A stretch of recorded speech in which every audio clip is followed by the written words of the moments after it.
एक नेता म्हणतो की औरंगजेबाची कबर कशाला हवी, पण भारतीय पुरातन विभागानं ते एक संरक्षित स्थळ म्हणून घोषित केले, म्हणून त्या कबरीचं रक्षण करणं हे आमचं दुर्दैव आहे.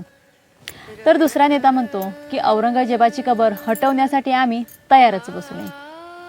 अखेर तुमच्या विक्षोभक भाषणामुळे 17 मार्चला नागपूरमध्ये दंगल झाली. भाषणं ठोकून तुम्ही बाजूला होताय.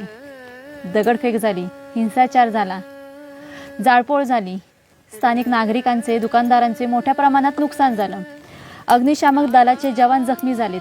आग विजत होतो तेव्हा दगड लागला. सगळे मारून फेकत आहेत, आम्हाला चाकू तलवारा मारून फेकत आहेत. पोलीस कर्मचारी जखमी झालेत.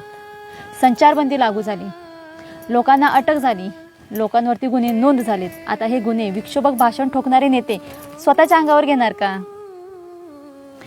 औरंगजेबाची कबर तुम्हाला हटवायची आहे, मग ती कबर तुम्ही स्वतः जाऊन हटवा ना. सर्वसामान्य जनतेला प्रेरित करून, भडकवून देऊन गुन्हे करायला लावायचं आणि स्वतः त्या लोकांच्या मागे दडून बसायचं आणि स्वतःची पोळी भाजून घ्यायची. तुम्ही तुमच्या मुलांना रस्त्यावर उतरवून दंगे करायला लावा, नाहीतर तुमच्या नातेवाईकांना लावा, पण गोरगरीब जनतेच्या मुलांना भडकवून दंगे करायला लावणं सोडून द्या. अहो, महाराष्ट्रात अनेक मुद्दे पेंडिंग आहेत, त्या मुद्द्यावरती तुमचं लक्षच नाही आहे.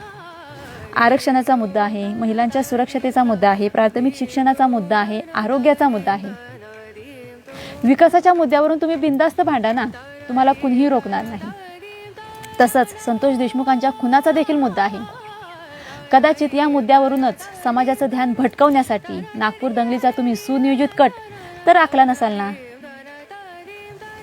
2014ला सबका साथ सबका विकासाच्या मुद्द्यावरून तुम्ही सुरुवात केली होती आणि आज हम एक है तो सेफ ह्याच्या मुद्द्यावर येऊन तुम्ही थांबलाय. बाकी औरंगजेबाची कबर जर असेल तर आम्ही आमच्या पुढच्या पिढीला गर्वाने सांगू की मराठा साम्राज्य काबीज करायच्या उद्देशानं आलेल्या औरंगजेबाला पण शेवटी या महाराष्ट्राच्या मातीतच मिळावं लागलं, पण तो आमच्या राजांना पराभूत करू शकला नाही. हा आमचा इतिहास आहे. हा इतिहास सांगायचा असेल किंवा सांगायचा झाल्यास महाराजांच्या गड किल्ल्यांचं जतन करणं जितकं गरजेचं आहे, तसंच औरंगजेबाची कबरही असणं गरजेचं आहे.